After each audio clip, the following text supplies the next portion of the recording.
Vamos verificar aqui mais um exercício, mais um exemplo para a gente estar aplicando aí o nosso Lagrangiano. Então, vamos supor que a gente tem uma função objetivo, um zzinho, que é um z minúsculo, igual a xy, sujeito a essa restrição orçamentária, x mais y igual a 6. Então, aqui a gente tem a nossa função xy, que é igual a x mais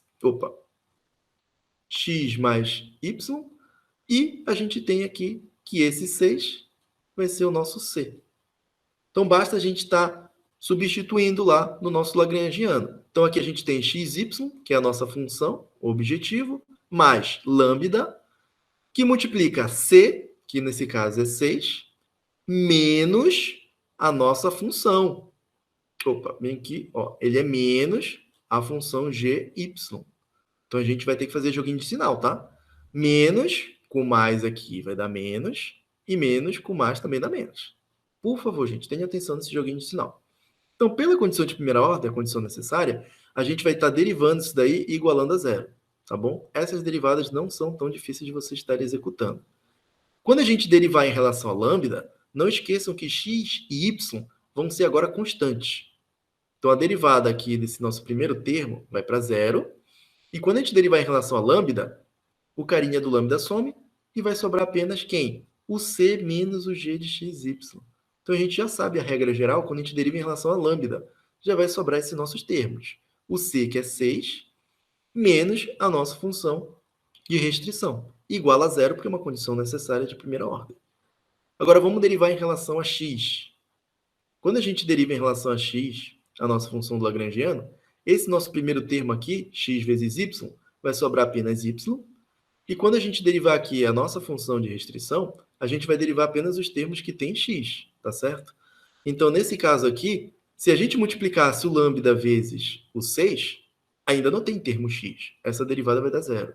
Se a gente multiplica o lambda vezes o menos x, aí a gente já tem quem? O menos x vezes o lambda. E se a gente deriva esse termo aqui, vai sobrar apenas o nosso lambda. Mesmo que a gente multiplicasse o lambda vezes o menos y, a gente teria menos y lambda. Não tem aqui x, essa derivada ia para zero. Qual é uma regra geral que a gente pode ter, então, para estar encontrando essas derivadas aqui parciais em relação a x e y?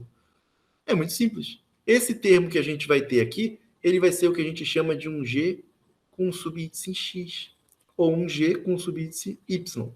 Significa dizer que ele vai ser originado quando a gente tem a nossa função de restrição e deriva em relação a x.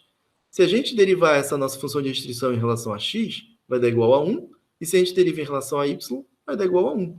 Então, basta a gente ter uma regra geral aqui, que ela vai ser dada por a derivada da função em relação à variável x menos lambda vezes o g de x. É assim que a gente encontra esse nosso carinha aqui. Por quê? A gente aplicou a derivada em relação a x, que deu y, e depois aplicou essa derivada parcial em relação ao x. O z de lambda, mesma coisa. Aplica a derivada da função em relação a y, menos o lambda vezes essa derivada parcial em relação à restrição orçamentária, o g, em relação a y. Quem vai ser o f de y? Vamos derivar, então, essa nossa função para estar verificando esse caso geral. A derivada da função em relação a y, isso aqui é uma derivada parcial, em relação a esse nosso primeiro termo, que é a nossa função, vamos supor que aqui é a nossa função f também. Então, essa derivada parcial em relação a y vai ser dado por quem? Só o x. Vamos agora fazer menos o lambda e verificar quem é essa derivada parcial em relação a y. A gente já encontrou aqui que é igual a 1. Então, quando a gente substituir o f de y vai ficar igual a x menos o lambda vezes o g de y, que é igual a 1. Ou seja, vai ficar x menos o lambda. Iguala isso a zero, porque é uma condição necessária. Aqui a gente pode estar rearranjando também, gente, da forma que eu mostrei no passado agora para vocês, para vocês estarem encontrando aí pela regra de Cramer. Vejam que lá eu coloquei o x1 na primeira coluna, o x2 na segunda e o lambda na terceira. Aqui eu posso rearranjar de outra forma. Aqui eu coloquei o lambda na primeira, o x na segunda e o y na terceira coluna. O professor, vai ter diferença isso? Não vai ter diferença. Basta vocês aplicarem direitinho, sabendo onde vocês designaram cada coluna com as variáveis de escolha que a gente quer encontrar. E vocês podem estar aplicando aqui, novamente, a regra de Cramer para estar encontrando os valores ótimos de x, y e lambda. Quando vocês fizerem isso, vocês vão encontrar esses valores ótimos de x igual a 3, y igual a 3 e lambda também igual a 3. E quando a gente substituir na nossa função objetivo, ele vai ser igual a 9. Professor, eu preciso substituir o x, y e lambda aqui no Lagrangiano?